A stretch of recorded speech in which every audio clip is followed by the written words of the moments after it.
Swedish and wondering about what a Swedish game convention is like, or maybe you're from abroad and wonder about the likeness and difference to your local ones. Today we're talking about Swedish gaming conventions.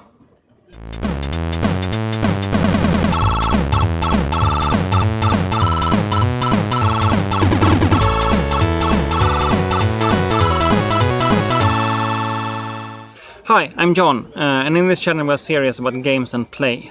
Today I'm at the LinCon, one of the biggest Swedish gaming conventions, and I'm joined here with Christian, or as is known in these circles, Coma. Long-time tabletop board gamer and part of the Swedish national team in Blood Bowl. Welcome. Hi guys. So, what have you been doing here? Well, I've been playing Infinity tournament this Thursday. So Infinity, it's a tabletop game, right? Yeah. It's a sci-fi manga skirmish kind of game. So this is not the game that he's part of the Swedish team in. This is his new passion, from what I understand. It's kind of fairly new. I've been collecting for like 3 years, but I started playing last year. And this was kind of a small tournament as well, right? Yeah, it's 14 people, so that's kind of regular for Swedish tournaments, competitive gaming, but it's small in the world, if you say that. Yeah. Do you know how many players there are, or how big is the league? In Sweden? Yeah. For Infinity, yeah. It's not sure, but maybe 100 people. And internationally? Much more. Yeah, probably. Okay. Yeah. So it was just a one-day tournament. I actually went there and looked at some of the games, so it was kind of interesting to see. Except for that, what's been happening? We've been hanging around, checking out the tournaments, checking out what's happening, playing some board games, meeting some people you know that you didn't know was going to be here. So they're always fun with tournaments and gaming conventions. So the Swedish conventions, I'm going to compare this to the American conventions I knew, and of course I don't know everyone, but I know some of them, and the Swedish conventions are a bit different. The Swedish community has a very strong club culture, so we organize a lot of the spare time activities in clubs, and this of course affects also how a convention works. So that means it's not run by companies, and it's not tied to companies that strongly. In American conventions, at least one I've seen, it's a lot about selling things and a lot about showing the latest stuff and getting connections with people from TV series and so on. It's not about that here. It's much more about doing the activity, doing the thing. And the Swedish conventions are to a large extent gaming conventions. So it's a lot about playing games and actually playing games. And part of that is the tournaments that you are talking about. Yeah. And part of it is more a free spare time activity of playing games, and then mostly board games. But the tournaments are both tabletop games, so these small figures moving around. But it's also board games, rolling dice and moving around a square board, paper board. Right?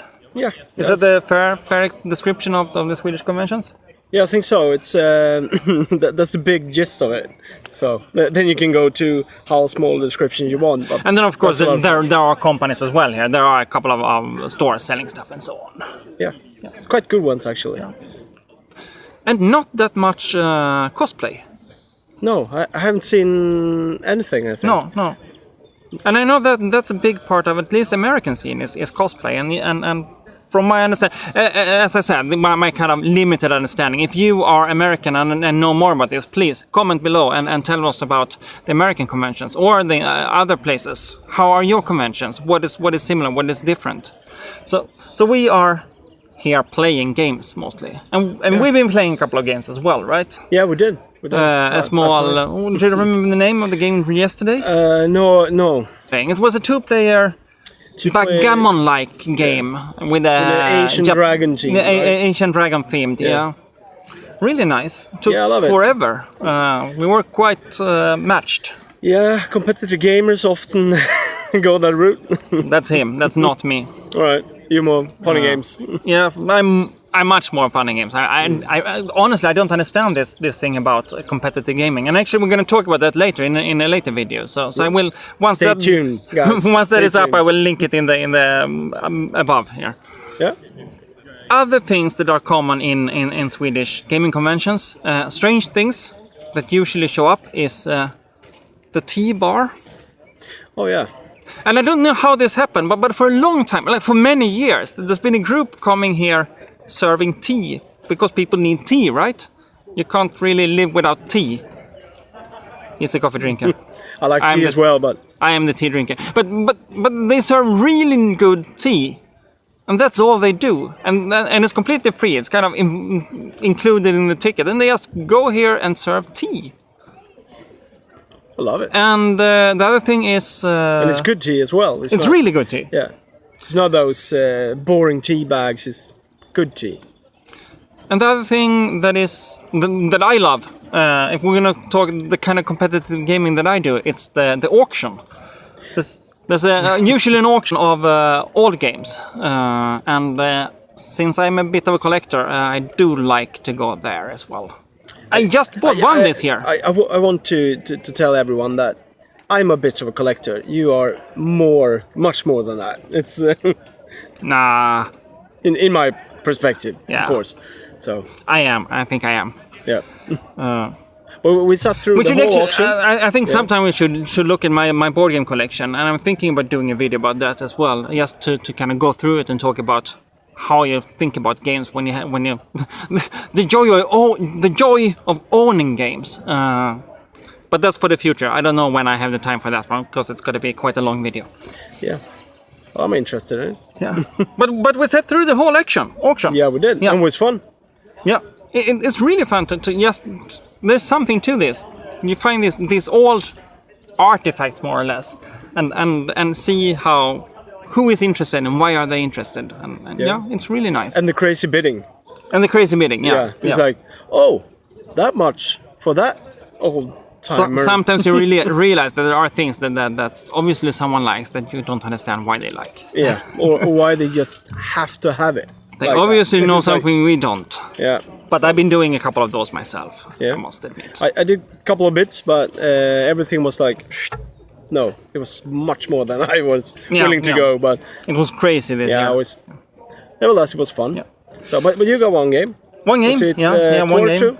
Or what was it? Yeah, Porto. It's a two player abstract game, kind of my favorite genre. I think you're getting some kind of gist of what is a Swedish gaming convention, and this is a bit of a talky video, but we need one of those every now and then as well, right? I will get back to more of the theoretical stuff later, so don't worry, we will get back to that. You will get more of it. I hope you liked it, and if you did, please thumbs up. If you didn't, thumbs down. It's perfectly fine to say no thank you as well. That way I know what you like and what you don't like, and I can adjust my things for the future. But the most important thing, subscribe. Please subscribe. I'm a new channel, and subscriptions is one of the most important things for a new channel. That way you will get all the information on the future videos. So subscription button is down below. I hope to see you later. Thanks for this time. Bye! Cheers!